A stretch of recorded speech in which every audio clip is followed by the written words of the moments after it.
Hallelujah. കർത്താവും രക്ഷിതാവുമായ യേശുക്രിസ്തുവിൻ്റെ ധന്യനാമത്തിൽ നിങ്ങൾക്കെല്ലാവർക്കും എൻ്റെ സ്നേഹവന്ദനങ്ങൾ അറിയിക്കുകയാണ്.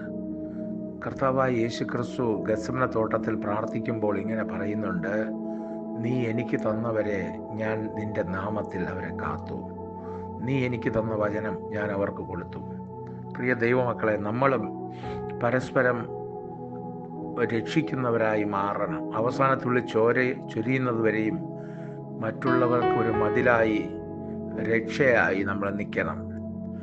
കർത്താവായ യേശു ഈ ഭൂമിയിലായിരുന്നപ്പോൾ, യേശു ജനിച്ചപ്പോൾ, യോസെഫ് എന്ന് പറയുന്ന യേശുവിൻ്റെ പിതാവ്